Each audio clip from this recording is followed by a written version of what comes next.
Namaste students, my name is JVN's Dr. Neeraj Dholia, Faculty of Agriculture and Veterinary Science, Jyoti Vidyapeeth, Women's University, Jaipur. So today's topic of discussion is denaturing gradient gel electrophoresis. So this topic is concerned with the subject microbial genomics. So let's start. So in the routine electrophoresis experiments, generally, we either use the agarose gel electrophoresis for the DNA or RNAs and the polyacrylamide gel electrophoresis for the proteins. But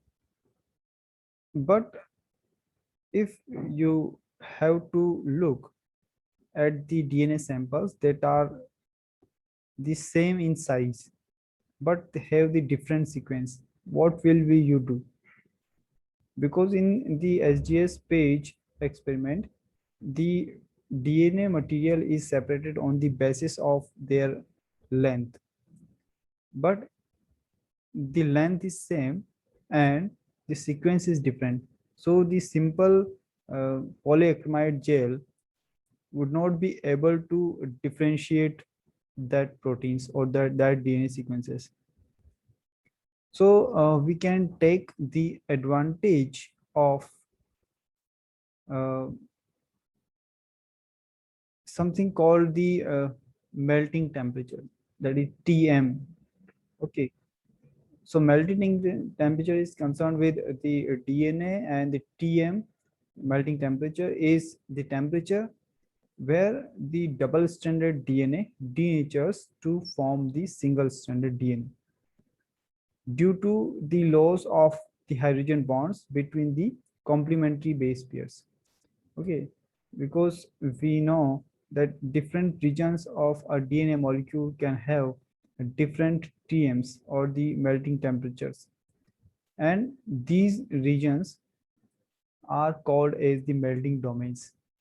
So the TM of a melting domain is determined by the DNA sequence within the domain, and a higher GC content, GC means guanine and cytosine content, generally means a higher TM, because the GC pair have the 3 hydrogen bonds, while the AT sequences, adenine and thymine, have the two hydrogen bonds.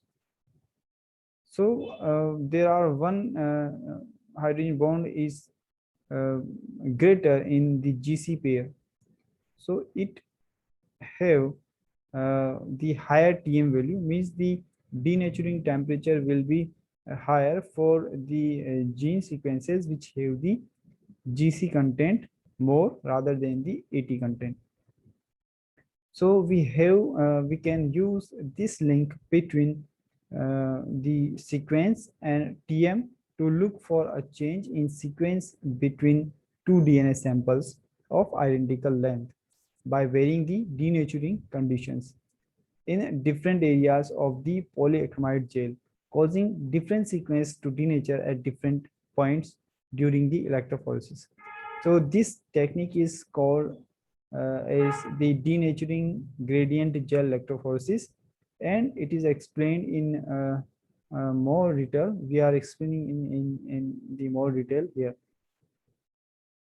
So the principle of we will discuss the principle of the non DGGE. DGGE is the abbreviation of the what? The denaturing gradient gel electrophoresis. Okay. So DGEE work by using a gradient of denaturing strength along either the vertical or horizontal axis of the polyacrylamide gel. Okay, so the polyacrylamide gel, we use the polyacrylamide gel for separation of the DNA and RNA samples. So DNA samples from various sources are first amplified by the PCR with identical primers, and then And electrophoresis in this gel similar to the standard polyacrylamide gel as we done for simple DNA and RNA gel electrophoresis. So as the DNA samples progress through the gel, their melting domains will denature at different points in the gel and depending on their TM values. So as they denature, these melting domains create single-stranded branches that show the migration on the fragment within the gel matrix, and this branching pattern is made possible by the GC clamp. GC clamp, a region of high GC content within the PCR primers that prevents the two strands from completely dissociating and allows analysis of the practically any DNA sequence. So in a mixed population of samples, this change in migration rate creates a banding pattern similar to that seen for varying size fragments in traditional gel electrophoresis. Comparison of these bands with a marker of non-sequence can be used to identify the species present in the sample, and bands can be excised for the DNA sequencing for confirmation. So the whole process is summarized, can be summarized in the short form that first you prepare the samples and you will choose different TM values for the uh, gel electrophoresis. Okay, so let's understand the whole thing using some examples. So identification of the microbes in a mixed sample using DGGE. So suppose you have a scenario in which there has been a outbreak of some bacterial infection in a livestock population. Treatment requires precise selection of antibodies or other interventions depending on the causative agent. So we can use the DGGE to identify the species present from field samples to narrow down the possible cause and then sequence the DNA fragments to definitely identify the culprit. So to start, we isolate DNA from the field samples from infected individuals, and uh, this DNA is then amplified using the PCR. PCR is the polymerase chain reaction, and that is used to amplify the DNA samples. So we amplify it by PCR, and since we are looking for sequence variation, we will amplify using primers for a conserved region of DNA that should be present in all potential species or organisms present. So a common target is a region from the 16S ribosomal DNA sequence. So we will also include the GC clamp in one of 4 primers to create the high TM regions required to prevent complete dissociation of the DNA strands. Now, next, we cast our DGGE gel species gel using a special piece of equipment called the gradient mixture. So we can mix two solutions of polyacrylamide containing either high or low concentrations of the denaturing agents, urea and formamide. As the solution are poured into the gel casting apparatus, this mixture of solution is carried out in such a way that the bottom of the gel has a high concentration of denaturing agent and the top of the gel has a low concentration with a gradual gradient between the two. So this is called a parallel DGGE gel, as the denaturing gradient runs parallel to the movement of samples in the gel mix.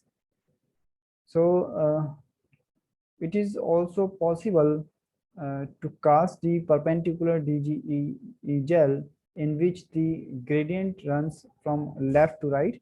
These gels are used to determine the best range of denaturing agent for a species sequence, so for a specific sequence, and that range in then used in the parallel DGGE described previously. So once PCR is complete and our gel is set, we load the product from the different field samples in the separate lanes of our DGGE gel. The samples are then electrophoresed while the gel is kept at 60 degrees Celsius in a special warm buffer tank to facilitate denaturing. As the samples progress through the gel, different species DNA fragments will denature and begin to migrate slower due to differences in their DNA sequences.